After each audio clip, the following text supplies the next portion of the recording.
The sand is warm beneath your feet, still holding on to the memory of a sun that slipped away hours ago. You breathe in the scent of earth and dust, spiced faintly with herbs carried on the evening wind. Somewhere nearby, a goat coughs, then resumes chewing as if the fate of the universe depends on its rhythm. A copper lamp flickers beside a clay wall, painting shadows that sway like dancers who've forgotten the steps but move anyway. You're in ancient Persian now, though. To be fair, ancient is just how modern people describe places where the W-is non-existent and the architecture takes its cues from the wind. It's the 5th century BC, the Achaemenid Empire. A land of silk sandals, scalding sun, and quite possibly the first air conditioning system ever designed by human hands. But don't worry, you're not here to suffer. You're here to drift. To walk softly through history's quiet corridors, wrapped in linen and half-minus listening to the past hum itself to sleep. You probably won't make it through this day. That's not an insult, just a gentle reminder this story is longer than your eyelids can resist. So if you enjoy winding roads, subtle breezes, and the kind of history that unfolds like a whispered bedtime story, give this channel a little love. Like, subscribe, and tell us in the comments where you're listening from and what time it is in your corner of the world. Now let's ease into tonight's journey, where bricks breathe, winds whisper through towers, and engineers make the desert a bit less unbearable. You walk into the city of Yazd, though it doesn't have that name yet. Here, the walls are made of mud brick, baked 1,000 times over in the desert's relentless kiln. The alleys curve for no reason that makes sense to outsiders. But to the locals, it's all airflow, all shadow play, all survival geometry. Above you rise strange towers tall, narrow structures that look like chimneys but don't smoke. They don't belch fire. They beckon wind. These are bad girls, wind catchers. A name as poetic as it is literal. They catch the wind, like jars for breezes. You watch one, its narrow slits catching a sigh from the sky, and feel a coolness stir the edge of your robe. That's not a miracle. That's science. Or magic. Honestly, in 500 BCE, those were still kissing cousins. The wind catchers work by coaxing airflow down into the homes, letting warm air escape while the cool air sinks. And if that seems too advanced for ancient people, well, maybe you've underestimated how badly folks wanted to nap in comfort back then. Historians still debate whether the Persians learned the trick from Mesopotamians or figured it out on their own during one long, unbearably sweaty summer. Either way, the technology stuck. And it didn't just work, it flourished. A city of passive cooling, built not against the desert but with it. You stroll past a courtyard shaded by grapevines. A boy no older than 10 fans his grandmother lazily with a palm frond, his eyes half-minus lidded with boredom and love. Nearby, a clay jar sweats gently, cooling the water inside by evaporation. A natural fridge, powered by physics and patience. You stop in front of a domed building, its roof laced with small holes like a colander. Inside is a YHCHL, an ancient ice house. Yes, ice. In the desert. While you're busy adjusting your blanket, these people were storing winter in jars. The YHCHL uses thick insulation, airflow principles, and a whisper of sorcery to keep ice frozen through the heat of summer. The ice itself is made during frigid desert nights, channeled from water into shallow pools and then gathered at dawn. Practical magic with a sunburn. In a corner of the city, an old woman sells rose water from a clay vessel, dabbing some behind her ears as if she knows this very moment will be remembered. She doesn't. But you do. The scent lingers with you, a perfume of petals and cracked stone. And somewhere nearby, beneath layers of sun-minus dried brick and mathematical stubbornness, a humble truth glows quietly. People have always found a way to stay cool. Even when the earth cracked with heat, and the air shimmered like illusion.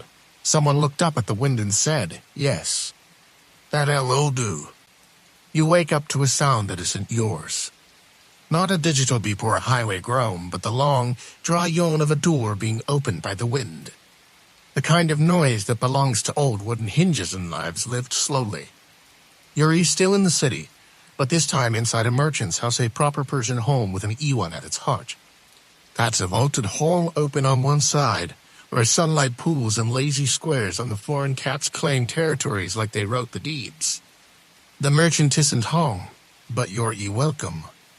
Hospitality here is a ritual, not a transaction. A bowl of pomegranate waits on the table, split open like they've just confessed something personal. You take one. It's tart, stubborn, and messy. A fruit that refuses to be rushed. The air is cool, surprisingly so. That's thanks to the Q Anet, a miracle beneath your feet. A system of underground aqueducts carved through rock and time, bringing mountain water to desert towns without a single pump. Gravity does all the work, and gravity never calls in sick. One major historical fact, here Q Anets were invented over 2,500 years ago and still function today in parts of Iran. They were the invisible veins of the empire, carrying life under the surface like some kind of subterranean secret. You could follow one for miles, and it would never rise, never fall. Just hum quietly as it fed the fields and cooled the homes. No one knows exactly who came up with the first one. Some say it was a thirsty farmer. Others claim it was a royal project gone deliciously right. Historians still debate whether the earliest versions came from Western Iran or even earlier cultures farther east. But no one debates their brilliance. You step out into the courtyard. A small fountain murmurs to itself in the shade, not trying to impress anyone. A woman leans over it, dipping her hands into the water, then pressing them gently to her cheeks. It's not just cooling, it's sacred. Water in this land is never taken for granted. It's blessed, counted, respected like an elder with stories to tell. The wind catcher above you yawns again. Air flows in undoubt with the grace of a sleeping giant. You sit against a wall that radiates yesterday's warmth, and you wonder how many centuries of naps has this wall witnessed. Remember the street you walked past earlier? It's back. This time in the golden hour, when shadows stretched long and lazily and even the bricks seemed drowsy. A man strolls past, leading a donkey with baskets of mint and basil. The set follows him like a hopeful rumor. He waves, not because he knows you, but because that's just how people are around here. Nearby, two young girls are threading flower petals into a garland. Not because there's a wedding. Just because the petals were too beautiful not to use. Obscure tidbit of the night, some Persian homes had ceiling vents connected to small underground reservoirs, allowing cool air to bubble up into rooms like secret breath from the belly of the earth. These were literal air wells, Shah-Bast-ANS, spaces for sleeping in summer scented with jasmine and silence. You close your eyes for a moment, lulled by the hiss of air through clay, the drip of water from a leaf, the ancient hush of innovation disguised as simplicity. No one here is in a hurry, and neither are you. This is not the kind of place you conquer. It's the kind of place you exhale into. The desert is harsh, yes. But the people, they're softer than you'd expect. Not weak, just wise enough to work with the wind instead of against it. And as the stars begin to tease their way into the sky, you realize something quietly profound. The coolest thing in the desert might just be the people. The sun rises, but here it does not rush. It lingers just above the horizon, as if politely asking permission before warming the rooftops. You stir beneath your woven blanket, brushing off a thin coat of dust, a gift from the desert wind that visited during the night. The city stretches before you in soft clay hues, the kind that only come from earth mixed with centuries of hands. This morning, you decide to follow the Q Anet. You begin at its discreet entrance. Nothing grand, just a hole near the edge of town framed by sun-baked bricks in silent reverence. The locals pass it with a nod, never a glance, like a respected elder who no longer needs to speak. The air that spills from the entrance is cool and damp, a startling contradiction to the rising desert heat. Torch in hand, or rather, an oil lamp shaped like a clamshell, you descend into the tunnel.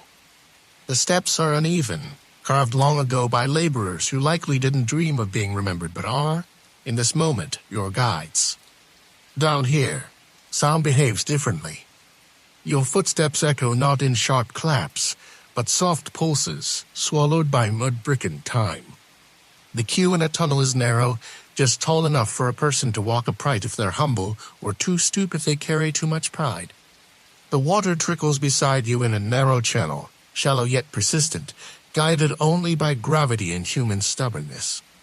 This stream began its life in the distant mountains, traveling miles underground, through shafts and slopes, emerging precisely where it's needed. Like a friend who shows up without calling first, but always brings water. One major historical fact: some QA stretched over 70 kilometers, maintained through vertical shafts dug at regular intervals for ventilation and access. Workers would lower themselves with ropes, dig sideways, and meet underground, aligning passages with mathematical precision, using tools no more advanced than string, weight, and width. It's engineering with a pulse. Scholars still debate whether the workers who built the longest QAnets were slaves, paid laborers, or religious devotees. The answer, frustratingly, may be yes. You pause at one of these vertical shafts, looking up toward the daylight ring of sky framed by stone. Cool air slips past your face as it rises, tugging at your robes like a polite ghost. This is the breath of the earth itself, a sigh from beneath history. As you walk, the water sings. Not a melody, exactly, but a cadence. A drip here, a burble there. The further you go, the more you realize this is a place meant not for passing through, but for feeling. The walls are damp in places, and old pottery shards are wedged into niches, perhaps from the workers, perhaps from someone just seeking a moment of quiet 1,000 years ago. Obscure tidbit of the day in some Persian villages. Stories claim that the QAnets carried not just water, but dreams. Children were told that wishes whispered near the mouth of the QAnet would travel to the mountains and return with answers by morning. Superstition, maybe, but a beautifully hydrated one. After a while, you emerge back into daylight. The sudden heat feels like an accusation. Above ground, you walk alongside the hidden stream, noting how homes have sprouted near its path like clever plants. Shade trees lean toward its moisture, their roots sunk deep into the lifeline that flows below. You're invited into a home. An older couple waves you in with the same familiarity as someone waving away a fly. The interior is calm, draped in soft colors, and cool enough to make you forget the sand outside. You're seated on a woven mat near a window carved into the thick wall. No glass, just a lattice that filters both light and breeze. The woman serves you a drink sure, made with tiny reddish seeds, cold water, and sugar. It crackles faintly in the cup, as if it's still debating whether to be a solid or liquid. You drink, and it tastes like a cooling spell disguised as a beverage.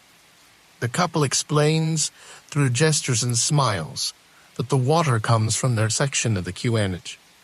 Every household along the line has scheduled access. Water isn't just a utility, it's a relationship. You take turns. You respect the flow. And if you're lucky, it respects you back. Their daughter may be 9, maybe 100 shows you the family's water clock.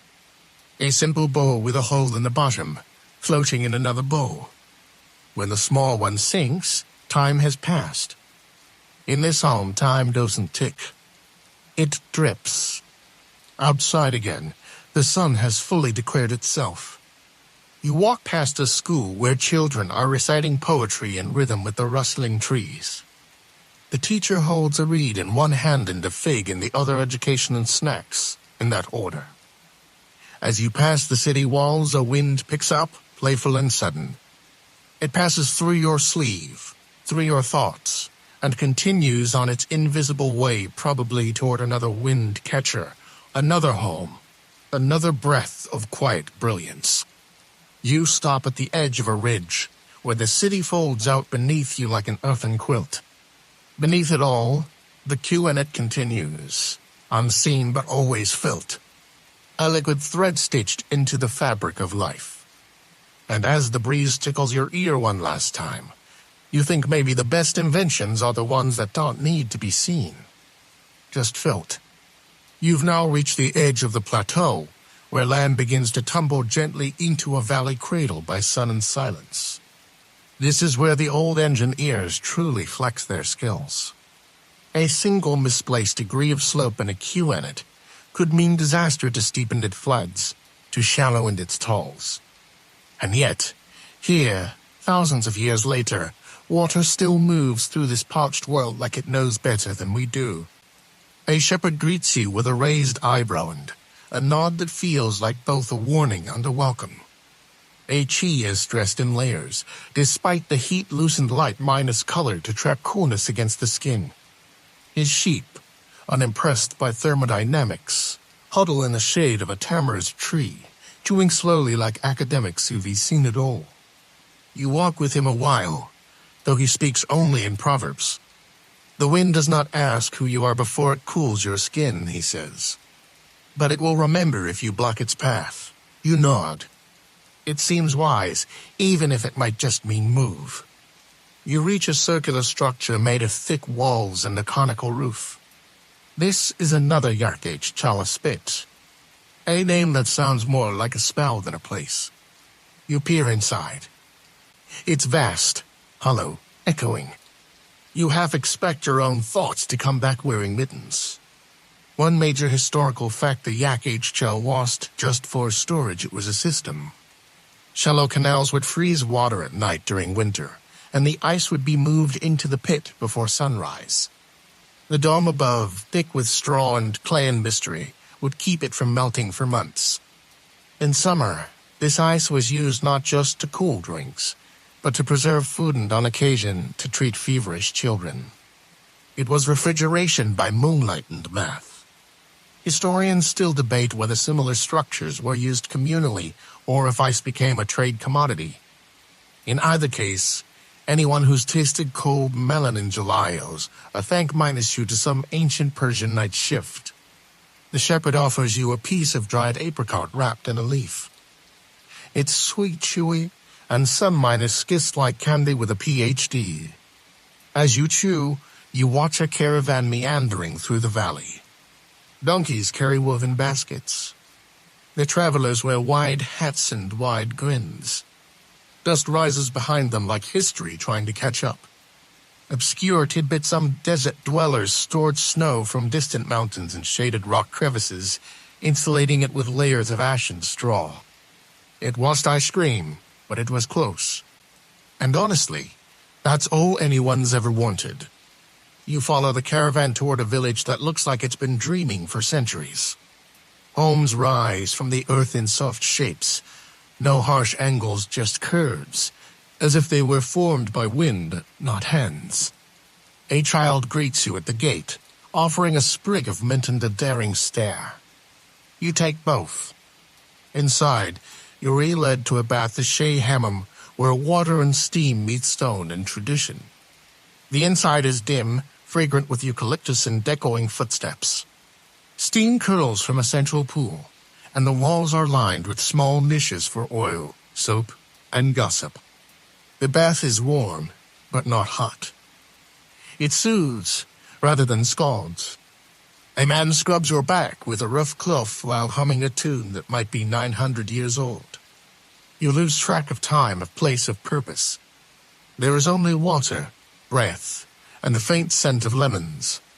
You exit the hammam wrapped in cotton, lighter somehow, as if you've been sanded down to your essential self. Outside, the sun has lowered itself into a respectable glow. The sky turns amber, the color of old secrets. You sit by the village's outer wall, your feet in a narrow stream fed by, of course, Acuanet. The water trickles over your toes, cool and insistent. You don't move, because here, even stillness feels like a gift. Evening has arrived, not with a clamor, but with a sigh. It slides in under the doorways and around corners, curling itself into the folds of robes in the quiet creases behind your knees. The villagers prepare their homes for the night with a grace born from repetition. Lamps are lit not with haste, but as if igniting a memory. The light is amber, low and loyal. You find yourself seated on a rooftop. The kind of rooftop made for watching not just stars, but life. From here, you see the entire village exhale, children being called in, animals bedded down, water jars covered with cloth lids like tucked minus in babies. The wind is still moving, whispering through the lattice screens of the windows, gliding over damp cloths, hung for cooling. This breeze, trained and directed by architecture, has been a guest in this village longer than any human still breathing. A woman beside you places a small dish of Etheludi in your lap. Shaved ice, rosewater, thin noodles, and just enough sweetness to make your tongue hum. The ice, of course, is from the yak chow. You eat slowly, because something this ancient and clever deserves your attention. Not everything cold comes from electricity. One major historical fact to savor passive cooling wasn't limited to homes and water. Entire city plans were structured to encourage airflow. Alleyways narrow just enough to funnel wind. Buildings positioned not just for beauty but for breezes. Even the heights of doors and the depths of steps were tuned to catch the light, just so and break the heat before it entered. You look around and see it now, a city not built in defiance of its climate, but in alliance with it. From the rooftop, you spot another wind catcher. You've seen so many by now, but this one is different. It's taller, older, cracked at the top. You ask about it. The woman smiles and says it belonged to the town's storyteller. He died long ago, but no one dares repair the tower. They say his voice still lives in the echo that passes through it at night. You lean your ear toward the breeze and listen. It sounds like a chuckle in the distance, or maybe just the wind flirting with nostalgia. Obscure tidbit of the night, in some parts of ancient Persia, wind catchers were painted with protective symbols or charms, believed to keep the bad spirits out and the good air in. Which, honestly, is just a very poetic version of pest control. You descend the stairs, careful not to wake the stone.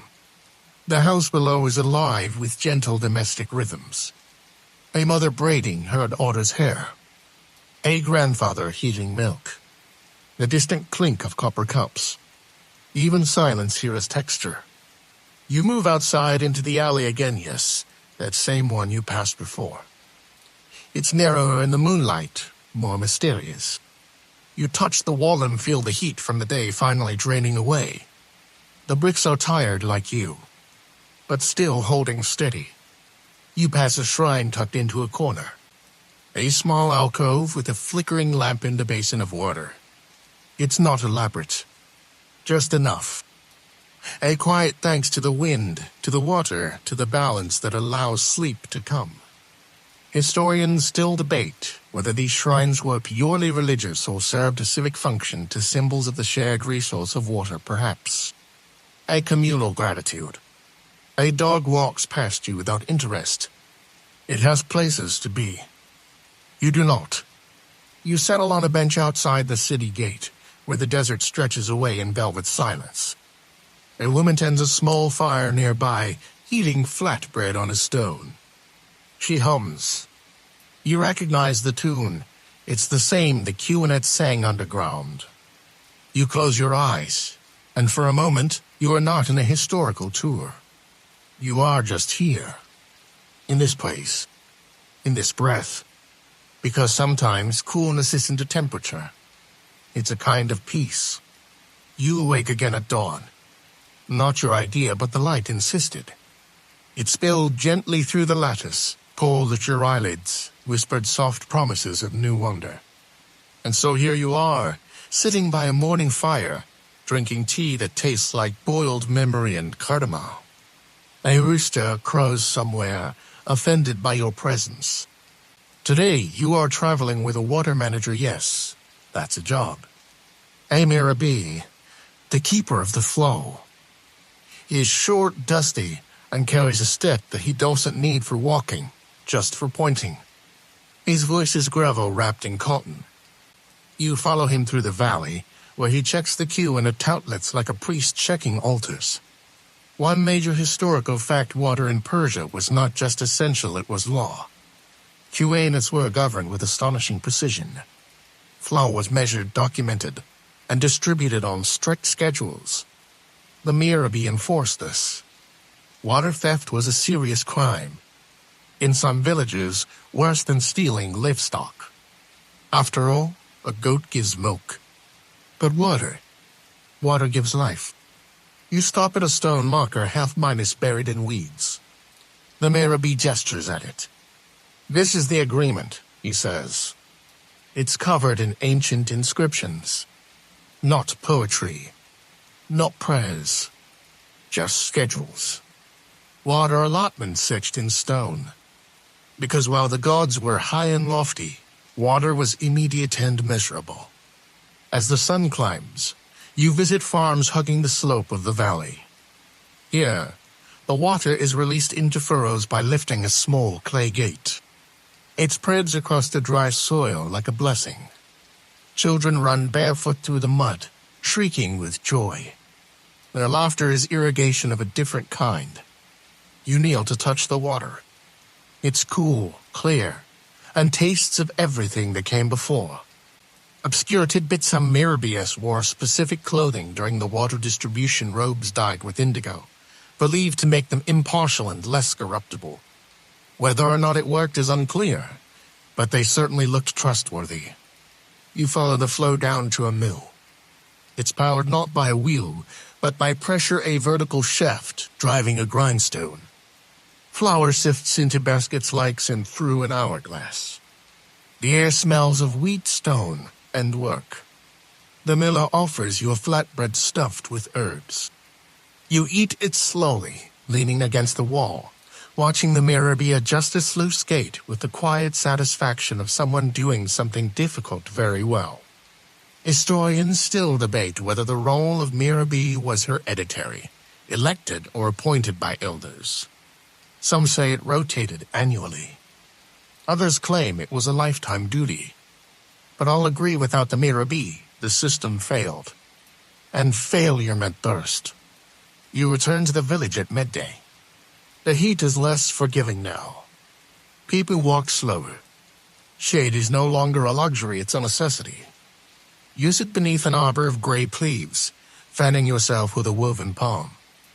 A young boy appears with a bowl of cucumber and yogurt. You thank him with a nod.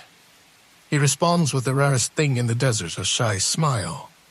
Even here, even now, with the sun flexing its worst instincts, you feel not hot, just aware. The wind slips through the arbor, cooled slightly by damp earth below. The walls beside you have absorbed heat like old secrets, keeping it from you. The clay jug of water beside you sweats, keeping its contents crisp. You think this isn't just cooling. It's caretaking. And as the call to prayer floats through the heat waves like a silk ribbon, you realize that every stone here has been placed not just for function, but for kindness. Toward the wind, toward the water, toward each other, and toward you. The air has thickened, not with heat, but with stillness, the kind that makes even the birds second-minded guess their plans. You step outside just as the town takes its collective pause. It's early afternoon, and everyone is hiding. From the sun, from work, from each other. The silence is only broken by the hum of insects brave enough to court heat stroke. You wander into a nearly empty marketplace. The stalls are unmanned, but not abandoned. Goods are draped in cloth. Fruit sits in woven baskets, too proud to spoil. A single vendor naps on a stool, head slumped, hat over face, one hand clutching a string attached to a curious bell. You suspect it's his security system. You do not test it. The alleyways twist and dip again, turning your short walk into something meditative. You reach a hammam that's different from the last, smaller, older, more like a friend's bathroom than a public bath. You step inside, greeted by the cool hush of centuries. No steam this time, just still water in stone basins in a room that seems to breathe. The attendant waves you toward a corner. "You're already clean," he says, squinting. But you look dusty with thought. You shrug. "Fair enough." He pours water over your hands, offers a cracked bar of soap that smells faintly of bay leaves, and disappears. You sit in the quiet, rubbing the soap between your palms, watching the suds cling to your skin like lazy clouds. One major historical fact to lather up Persian hammam mess weren't just for hygiene, they were social and political spaces. Deals were struck. Marriages arranged. News exchanged in whispers and steam. If a city had a pulse, the hammam was its heartbeat. You dry your hands and step outside, blinking into the brightness. A child is spinning in circles in the street, arms out, hair wild. You remember what that feels like, freedom with no consequences. Further along, you find a courtyard surrounded by arcas. It's part of a madrasa, a school. But right now, no one's learning anything formal. Two old men sit beneath a fig tree playing backgammon and arguing about whose grandson is more disappointing. You don't understand their words, but tone is universal. One of them calls you over, hands you a cup of sharbat, a cool syrupy drink made with lemon and basil seeds. The seeds float and dance like ideas trying to settle. It's sweet, tart, and chilling in a way that has nothing to do with temperature. You thank him with both hands. He nods like you've passed a test. Obscure tidbit Persian scholars once claimed that drinking sweet liquids in shaded courtyards improved both memory and mood. Modern science has confirmed this, but the backgammon champion beside you seems pretty content. You stay for a while, watching the breeze tiptoe through the tree's leaves. The fountain in the center of the courtyard is shallow, ornamental but still running. Always running. The younger students begin to drift in, carrying slates and bundles of reed pens. They settle in the shade, their teacher arriving like a cloud's low, soft, and full of rain. He starts the lesson with a poem. You don't understand the words, but the cadence is familiar. You once heard it in the Qanat. You heard it again in the hammam. Now it pours from a teacher's lips, like water finding the lowest place. Historians still debate whether these madrasas were as advanced as their reputations suggest. Some say they were centers of revolutionary science. Others think they were glorified recitation halls. But what no one doubts, they were cool. Physically and intellectually. You walk on, passing homes with carved lintels and clay walls that shine softly in the late sun. One door is open. A man beckons you in. His home is narrow but deep. A long hallway leads to an open courtyard with vines and door-inch trees. The breeze is strong here, directed downward by yet another wind, catcher this one wide, square, decorated with intricate patterns of blue tile. It doesn't just work. It sings. He takes you to his basement again. You descend. A staircase lined with glazed tiles leads to a sab, a cool chamber often used for sleeping in the height of summer. The temperature here is at least 10 degrees cooler. No fans. No tricks. Just centuries of knowing how to live gently with the heat. He hands you a soft pillow and gestures toward a stone bench. Use it. He pours tea, hot and strong, and serves it with a smile that says, "Yes, it's hot outside, but you're not outside now, are you?" You sip. You breathe. You lean back. Above you, The wind catcher moans softly, like it's remembering an old song. The man speaks briefly. He says his father built this home. And his father's father. All with the same principles: cool air, thick walls, open hearts. Then he excuses himself to pray. You stay seated, not out of reverence, but because your bones have decided this is the perfect spot. You hear the call to prayer drift in from a nearby mosque, merging with the breeze, the clink of teacups, and the far-minus-off giggle of a child. None of it demands your attention. It just exists. Like the air. Like the past. And you think, perhaps for the 100th time today, that the real achievement he recently engineering. It's the patience. Evening comes again, this time a little slower. The wind has softened, now too tired to rush. Shadows stretch, but they do not threaten. They're gentle now, elongated sighs instead of sharp reminders. The world has turned golden. Not bright. Not dull. Just golden. And you are walking again. You follow a road leading away from the village, past olive groves and date palms. The land he remembers cultivation. Every tree has a story, every rock a purpose. A boy on a donkey passes you, singing off minor ski, as if the sky might applaud. You wave. He does not. The road takes you to a garden, a larger one this time. Walled, geometric, and impossibly green. This is a royal bank. The kind king strolled through while pretending not to eavesdrop on poets. One major historical fact for this stroll: Persian gardens were not simply aesthetic. They were cosmological, designed to represent paradise itself for sections divided by water channels, each aligned with principles of order and renewal. Paradise washed above. It was here. It had grapevines. You enter through an arched gateway inscribed with calligraphy. The words, probably poetic, probably about wine or roses or the futility of ambition. Persian inscriptions tend to oscillate between sublime and sarcastic, much like the people themselves. Inside, it's cooler. The trees are old, their canopies deliberate.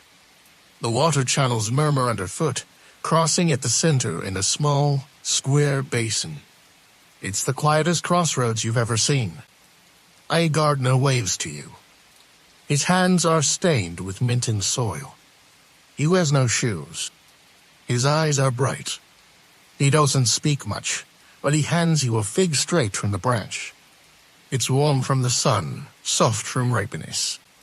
You bite into it, and it tastes like everything the wind has ever touched. Obscure tidbit in elite gardens. Birds were sometimes trained to fly in patterns overhead, casting fluttering shadows to simulate moving clouds. Ancient Persian artificial weather. Because why not? Use it beneath a pomegranate tree and watch the moon rise. A man in the distance plays a stringed instrument you don't recognize. The melody is crooked but soothing, like a lullaby for adults. Historians still argue whether Persian gardens influenced European Renaissance landscaping, or if that's just wishful thinking by someone with too many hedges. But anyone who's walked among vines and fountains in the desert knows this design didn't evolve. It arrived fully formed. You close your eyes briefly. When you open them again, you're not sure how much time has passed. The stars are brighter now, dusted across the velvet sky like they were thrown, not placed. A woman brings you a bowl of water with flower petals floating in it. She places it at your feet. It's not for drinking. It's for washing away the day. You dip your fingers in. The water clings, then releases. And as you rise to leave, she says softly, the wind will guide you. You walk back along the path. The garden behind you hums with leftover music and the promise of green even in the land of dust. And the wind, true to her word, follows. You awaken to the slow unfolding of dawn. The air is light again, crisp at the edges, carrying the scent of damp earth and sun minus warmed stone. You're lying beneath a lattice of branches in an orchard just outside the village. Pomegranates hang overhead, fat with anticipation. Somewhere, a sparrow flutters out a quick complaint about the lateness of the figs. Your host from last night, the gardener, returns with 2 cups of tea and a plate of flatbread wrapped in cotton cloth. You eat together in silence. A good silence. One that doesn't need to be filled. Only acknowledged. He tells you, quietly, about the well just beyond the orchard. Not just any well. It's an access point to a queue and not a deeper, older one. The water there is colder, sharper, more serious. Some say it remembers the taste of glaciers. Others say it cures stomachaches. Most agree it tastes better than anything in a bottle. You walk together past rows of mulberry trees and apricot shrubs, reaching a small, circular structure shaded by a crumbling wooden awning. This is the well. The stone is worn smooth from centuries of hopeful hands. He draws a bucket slowly, reverently, and you drink. It is cool, pure, and unapologetically alive. One major historical fact today: ancient Persians believed water flowing underground was alive, a living force to be respected, negotiated with, even loved. Humanate water was never to be polluted or wasted. To misuse it was not just rude. It was sacrilege. As you sit there, a breeze picks up, lifting the ends of your scarf and curling through your fingers. It's the same wind, you're certain, that passed through the wind catchers, the gardens, the homes. Shes, an old friend now. The gardener gestures to the ground around the well. Look closely, he says. You do. Faint lines crisscross the earth paths, channels, remnants of ancient irrigation. This orchard grows in the memory of water, he says. Obscure tidbit: in some rural areas, old women were said to talk to the Q-nats. Not prayers exactly, more like conversations. Gentle coaxing. Gratitude. Bargaining. And if the water slowed, they'd sing to it. No one laughed. No one doubted. Back at the village, the weekly market is waking up. The rhythm of life picks up a step, but just one. A man with a tray of copper bracelets adjusts his turban. A woman selling dried rose petals arranges them into little paper cones. A boy weaves between them all, offering walnuts in exchange for riddles. You buy a clay whistle shaped like a bird. It doesn't work. You love it. A traveler begins telling a story in the center of the square. You join the gathering crowd. H.E.S. an all man with sand-minus-colored robes and an unfairly charming voice. His tale involves a talking camel, a very confused prince, and an invisible wind catcher that cooled people's thoughts rather than their homes. No one questions it. Historians still debate whether these storytellers called Nok-Yu-Q owls were primarily entertainers, moral teachers, or subtle political critics. Most likely, they were all three, depending on who is listening. The story ends. People clap, or smile, or nod. The storyteller bows, but only halfway. He leaves before anyone can ask for more. You linger. Someone brings you a date soaked in vinegar. You're unsure, but you try it. It's tart, sweet, oddly compelling, like someone tried to ferment a memory and accidentally invented a snack. As the sun climbs, the village slowly folds itself into shade again. You return to your host's home, to the same stone bench beneath the wind catcher's breath. You lie down. The air moves gently across your face. And for the first time in a long time, you don't think about what comes next.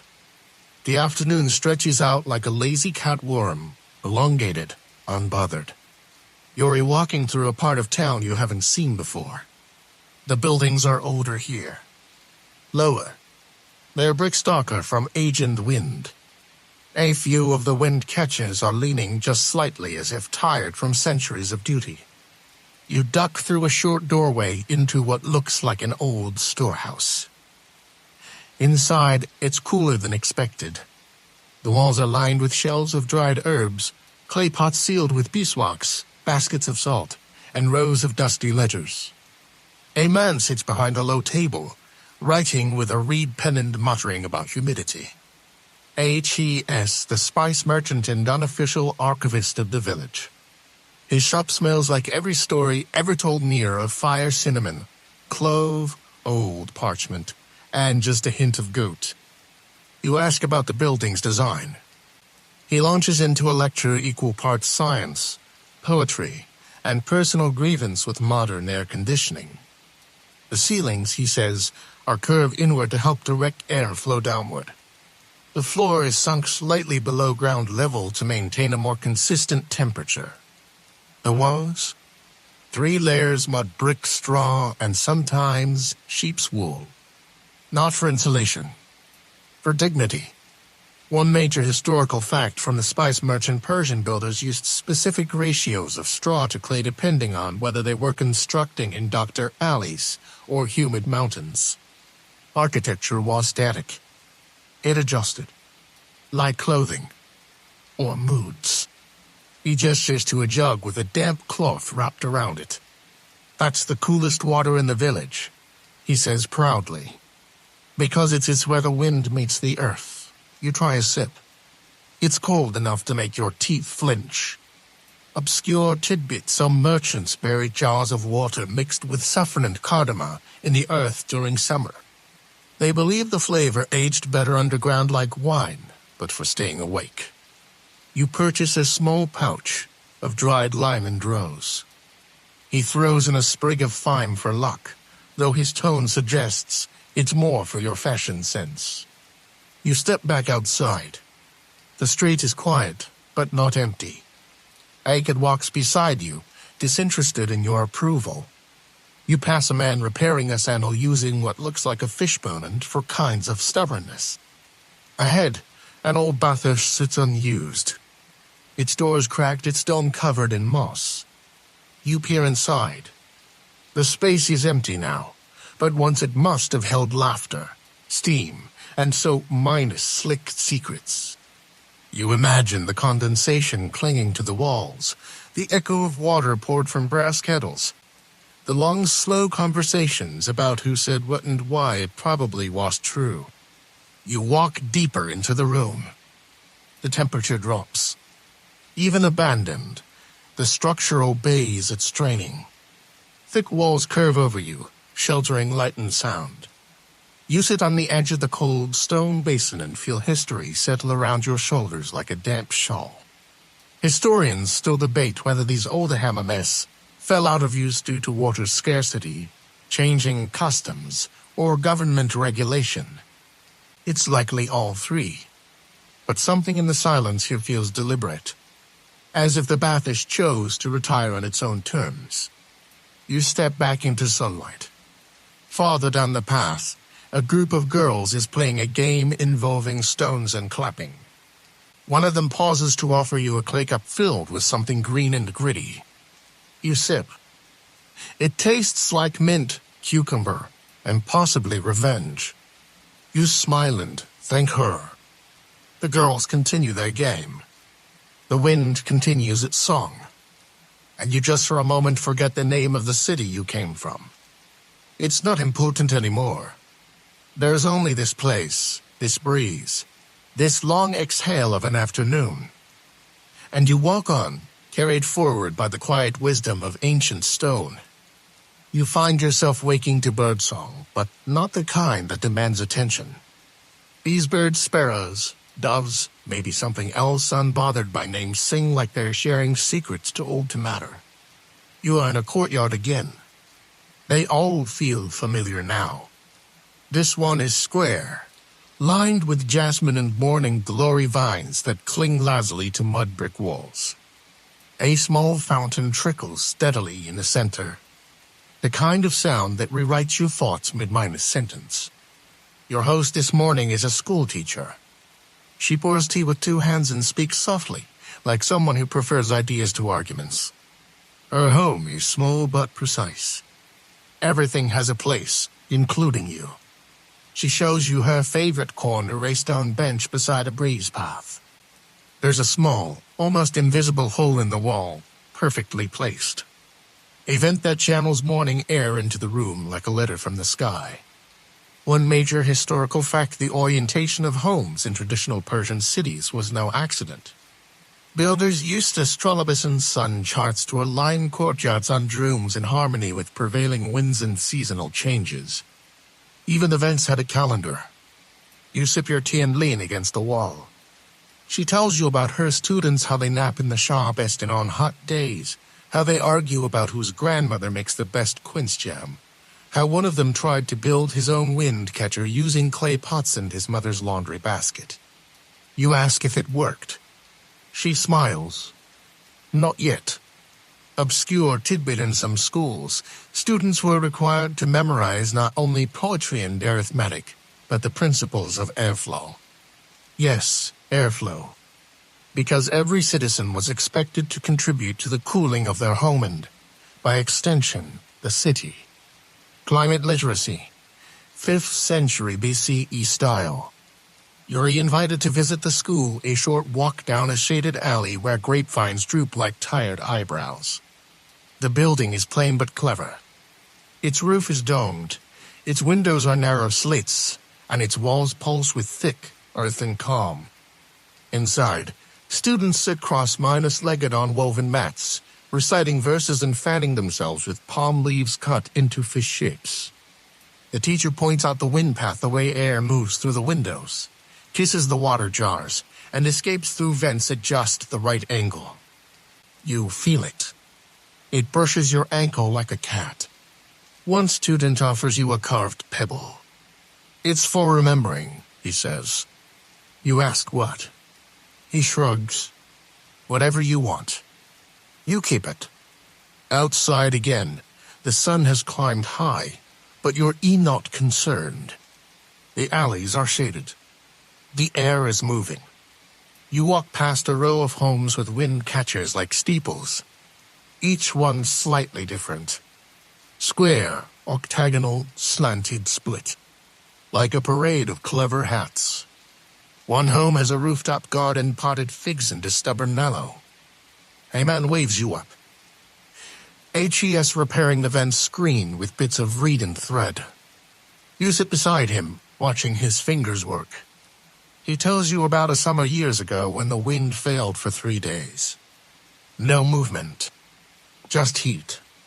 Everyone in the neighborhood sat together under wet sheets, passing ice chips from the Yak H chow and telling stories to distract from the stillness. You know what we learned, he says. What? He shrugs. We're not as clever as we think, but we're clever enough. Historians still debate how long these passive systems remained dominant when exactly mechanical cooling began to replace wind and shade. But there's no argument about their legacy. The principles live on, embedded in brick, inhabit in quiet defiance of discomfort. You stay a while, helping him finish the repairs. Not because you're good at it, but because the breeze that returns afterward makes you feel like a hero. The sun dips again, just slightly. You walk through a market square that's come to life in the late afternoon. Traders arrange dates in pyramids, apricots in lines. A man is roasting something over a clay stove that smells exactly like childhood. You don't ask what it is. You eat it anyway. And as you pass a small plaque near the edge of the square, you pause. It's old, half mine is buried. A single line etched in Persian script. Your host reads it aloud later, "Let the wind be your companion, not your conquest." You think about that as you sleep. And the wind, of course, listens. There's a kind of silence that exists only in the hour before sunrise. You're walking through it now barefoot on cool stone, wrapped in a borrowed shawl, following the fading scent of last night's bread. The city hasn't stirred yet. Even the cats are still deciding whether the day deserves them. You head toward the city wall, past wind catchers now silhouetted against a silver sky. They look like ship masts sailing through time. There's no breeze yet, but the air feels expectant. A gatekeeper lets you pass with a nod and a yawn. Outside the wall, the land opens wide. You follow a small path worn by generations of footsteps. It leads to a cluster of small stone huts nestled against a low ridge. One of them, Yuri told, houses the city's oldest operational water regulator. You knock. An old woman opens the door, already dressed for the day, her hands wrapped in a scarf damp from morning dew. She invites you in without speaking, gestures toward a low stool, and returns to adjusting a brass dial on the wall. Yes, a dial. This is the central control room for one of the city's oldest QA nets. No gears, no wires, just levers, weights, and centuries of habit. The dial controls a stone sluice gate that diverts water to one of 5 underground paths. She watches the gauge really just afloat in a narrow tube and makes her adjustments. One major historical fact: sophisticated water allocation systems like this existed as early as the first millennium BC. They used nothing more than gravity, stone, and meticulous record minus keeping to deliver water to farms and homes on precise schedules. Entire calendars revolved around it. You watch her work. She mutters numbers under her breath, measurements perhaps. Or prayers. Or memories. She shows you her logbook, dozens of names, times, and flow rates. Written in a looping hand that doesn't believe in haste. Obscure tidbit: in some cities, the watermaster's role was passed down only to women. It was believed they were more patient, more precise, and less likely to be bribed. Whether that's a compliment or a warning depends on your experience. You offer to help. She raises an eyebrow, then hands you a small lever. Pull when I nod, she says. You do. The gate shifts. Somewhere beneath your feet, a soft whoosh. The sound of water agreeing. You smile. She does not. But you think you saw her blink slower than usual. Outside, the light is rising. Birds are shouting now. The silence is over. But something in you remains quiet. You walk back toward the village along the QA that's above minus ground tail. The water glimmers in the early sun, silver ribbons on sand. Children are already waiting to fetch it. Some carry buckets. Others, folded cloth soaked and draped around jars. If you just sit with their feet in the flow, daring the world to wake up faster than they do. You pass a man collecting water in a goatskin. He ties it off and slings it over his shoulder like a sack of good news. For my sister's wedding, he says. She wants school water for the guests. You wish her well. At the village edge, someone is baking flatbread in a clay oven set into the ground. You watch as dough is slapped onto the hot walls of the tender. Seconds later, it puffs, blisters, and browns. It's torn off and handed to you with a sprinkle of salt and crushed mint. You eat it sitting in the shadow of a wall that was warm yesterday. Now, it's a backrest for breakfast. Historians still argue whether the balance between tradition and innovation in Persian architecture was intentional or just cultural inertia. But when a loaf of bread, a channel of water, and a pocket of shade still work after 2,000 years, it feels like intention. You wander into the village center again, where the storyteller's back. Different clothes, same voice. This time, HES telling a tale about a woman who caught the wind in a jar and opened it only when her thoughts grew too loud. Everyone laughs at the punchline. No one explains it. You laugh too. And as you walk past a wind catcher that leans just so, catching the morning gust and funneling it downward like a blessing, you think of the woman at the dial. Her hands, her numbers, her pause. Because that's what cooling really is, isn't it? It's not temperature. It's permission to pause. The sun is climbing again, but you're already ahead of it. You've joined a caravan moving slowly through the outer valley, traders, nomads, and pilgrims sharing the same road for different reasons. The donkeys are polite. The goats less so. A camel stares at you long enough to question your entire personality. You're walking beside an old man who introduces himself as a builder, retired. He points with his staff to distant stone outcrops and says things like, "We used to quarry from there." Good veins. Steady temperament. You pretend to understand. He chuckles and adds, "The stone listen better than the apprentices." HES here to inspect an abandoned village said to have the best minus preserved cooling systems of its time. You ask to follow. He says only if you promise not to praise anything too quickly. A few hours later, you crest a rise and see it a cluster of low buildings, some still standing, others leaning slightly toward the earth, as if trying to return. Even from here, you can see the wind catchers, some intact, some broken at the tip like snapped fingers, still trying to call the air. You enter the village slowly. Dust rises around your feet like cautious applause. The first house is modest. The walls are thick. The entrance is low. You step through the shaded threshold and are instantly met with the soft caress of air. Not wind, not breeze, just air that doesn't demand anything of you. It moves through the space in a loop drawn in through vents, cooled by underground moisture, then released through narrow channels above. One major historical fact: Persian passive cooling systems weren't just clever, they were adaptive. Builders varied their designs based on altitude, local wind patterns, humidity levels, and even the proximity of livestock. Every home had its own tiny climate strategy. You sit on a stone bench inside the room. There's a small cistern at one corner, its water still and clean. A copper cup rests nearby. You drink. The taste is familiar now. It tastes like memory. The builder runs his hand along the wall. "See here," he says. Slight curvature inward. Not decorative. It guides airflow down instead of letting it hover near the ceiling. Obscure tidbit: in some rural homes, ceiling heights were purposely mismatched from room to room, not for style, but to coax wind down certain hallways at specific times of day. Engineering disguised as eccentricity. You explore more houses. One has a yak cage still partially buried in the courtyard.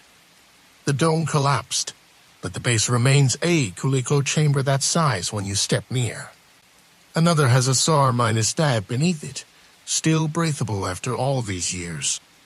You descend the steps, lit by angled light from a small shaft above. At the bottom, the air is perfect. Not cold, not warm. Just willing. You sit and close your eyes. When you open them again, the builder is sitting beside you. He says nothing, just nods.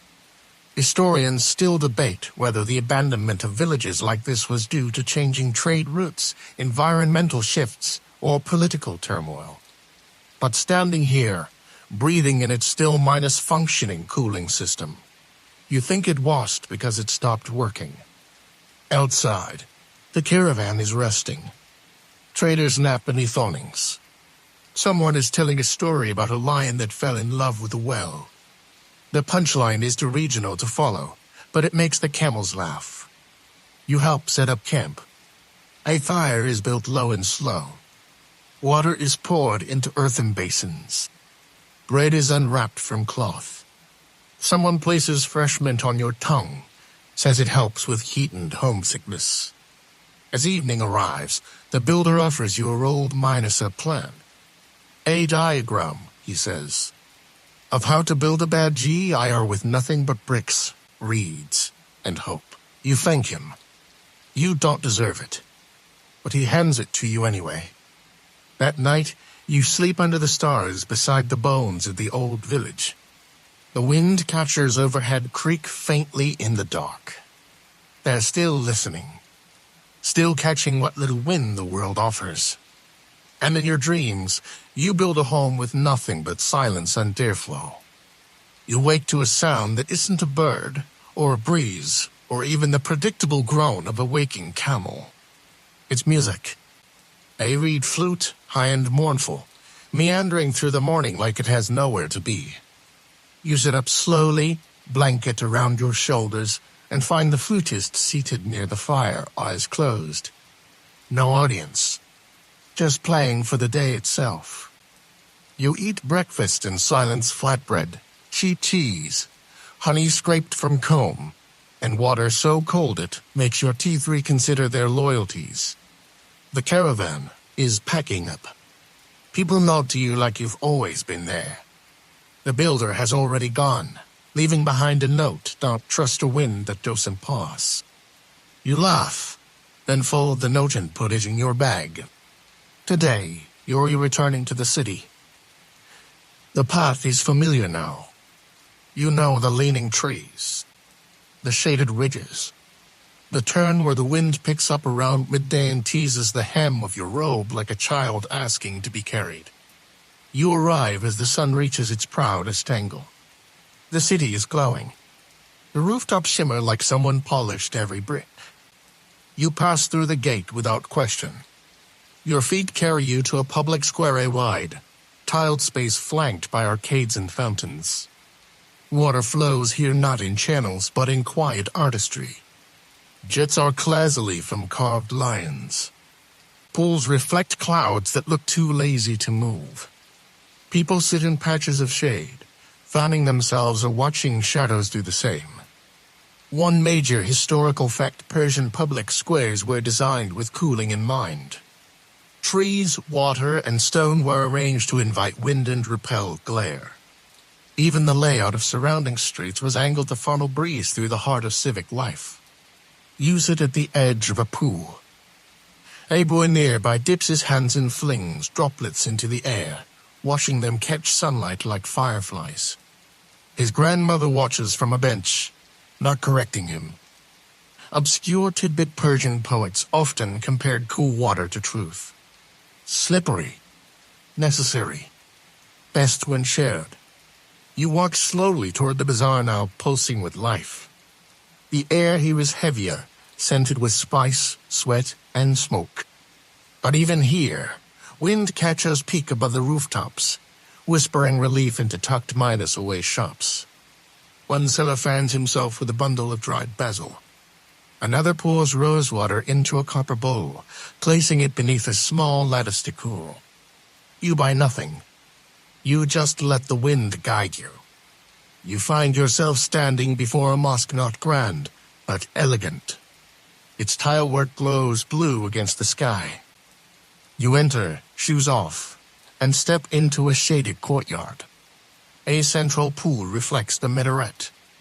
The air here was cooler again. Naturally, predictably, comfortingly. Inside, people rest along the walls, reading, praying, sleeping. A child leans against a pillar, tracing the outline of an inscription with his finger. You sit beside him.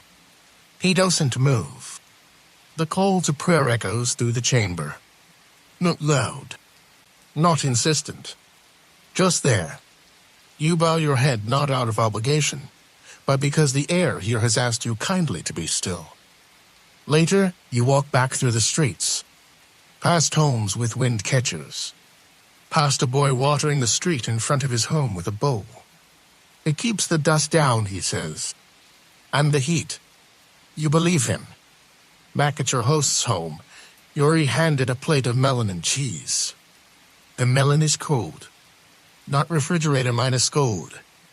Earth minus cold. Q in it minus cold. Real cold. The kind that makes you close your eyes and say thank you. You eat slowly. The wind drifts past again. And now, you know where it's been. You've followed its footsteps. And you're almost home. The sky tonight is velvet, not black, not blue. Just something between the two. You're lying once more on a rooftop. Your journey has curved back to its beginning, but the wind feels different now. Not new, just better understood. The stars above you flicker, faint and sleepy. They seem unsure whether to rise or fall. You understand the feeling. Beside you, a clay jug sweats slowly, resting in a woven cradle. It's filled with water that has traveled farther and deeper than you ever could. It hums with the cool quiet of patience. Down below, the city exhales. Wind catchers reach into the night like hands searching for forgotten breezes. You know what they're doing now. You understand their language, their angles, their slits, their silences. They're not reaching. They're listening. One final historical fact before we drift east: a desert city where many of these cooling technologies thrive to this day has been continuously inhabited for over 5,000 years. The QA's beneath it still run. The wind catchers still breathe. Some are patched and leaning, others proudly restored, but all of them continue to whisper against the heat. And scholars still debate how much of this technology was intuition, how much was math, and how much was just desperation. But standing under the stars tonight, you're less concerned with who first thought of it and more grateful that they did. A breeze brushes your cheek. It smells like dust, mint, rosewater, and clay. The four elements of desert survival. You've inhaled each one by now. You look over the side of the rooftop. The alley you walked on the first day, remember that one, is empty now. A single lantern flickers by the door of a baker's home. You imagine the fire inside has long gone cold, but the walls are still warm. Obscure tidbit in some desert towns, families used to tell bedtime stories to the wind catcher itself, believing that a happy tower invited kinder air. Tonight, you suspect they were right. Somewhere in the city, a woman sings. You don't know the words. You don't need to. You close your eyes not to sleep, but to remember the feeling of being cooled by something older than machines. Something built from thought, from dust, and from a refusal to suffer in silence. This, you think, is not just architecture. It's kindness in brick. And now a final wind minus down. The night deepens. The air slows, like a two is ready to rest. Above, the stars lose their edges. Below, the last oil lamp flickers, its flame folding into itself. The rooftop is still. You are still. Only the faintest hush of wind continues unwilling to leave you entirely. It moves across your skin like memory, like water down a QA's, like a lullaby from clay lips. You breathe in the scent of earth and jasmine, of walls that have endured heat and held coolness. You feel the pulse of stone, the hum of old math, the soft elegance of systems that require no attention, only trust. You remember the YHCHLs, the systems, the dark tunnels lined with intention. You recall the saw-minus dabs, the gardens, the domes pierced with breeze holes. You see again the reed fans, the wet cloths, the whistles of clay. Each one a lullaby. Each one a nod to comfort. And slowly, gently, your thoughts uncoil. You no longer walk. You float. Through alleys that curve on purpose. Past shadows that invite, not hide. Beneath towers that pull down wind like string from the sky. You drift through a city cooled not by power, but by understanding. And just before your mind lets go completely, you feel it, that last gift of Persia. Not knowledge, not technique, but permission. Permission to rest. Permission to cool. Permission to sleep. Good night.